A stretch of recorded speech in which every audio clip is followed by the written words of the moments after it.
അപ്പൊ എനിക്കിഷ്ടപ്പെട്ടതുപോലെ എപ്പോഴാ അമ്മ ജീവിക്കാൻ പറ്റൂ? അങ്ങനെയല്ല മോളെ. പിന്നെ എങ്ങനെയാ അമ്മ?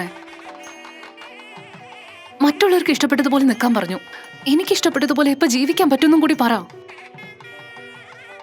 അതുപോലെ എന്നോട് ഇങ്ങനെ നിൽക്കണം അങ്ങനെ നിൽക്കണം എന്നൊക്കെ പറഞ്ഞതുപോലെ എന്തുകൊണ്ട് ചെറുക്കനോട് ആരും പറയുന്നില്ല? അച്ഛന്റെ ഓപ്പറേഷന്റെ പേരും പറഞ്ഞ് അച്ഛൻ എന്തെങ്കിലും പറ്റുമെന്ന് പേടിച്ചിട്ട് എന്തിനെത്ര ധൃതി പിടിച്ചിട്ട് എന്നെ കല്യാണം കഴിപ്പിച്ചു വിടുന്നേ?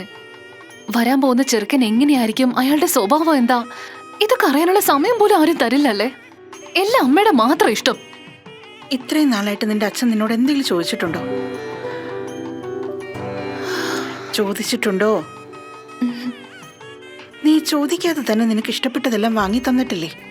എന്തിനേറെ ഇപ്പൊ പോലും നിനക്ക് ആരോടെങ്കിലും പ്രേമുണ്ടോ എന്ന് ചോദിച്ചിട്ടല്ലേ കല്യാണം ഫിക്സ് ചെയ്തത്?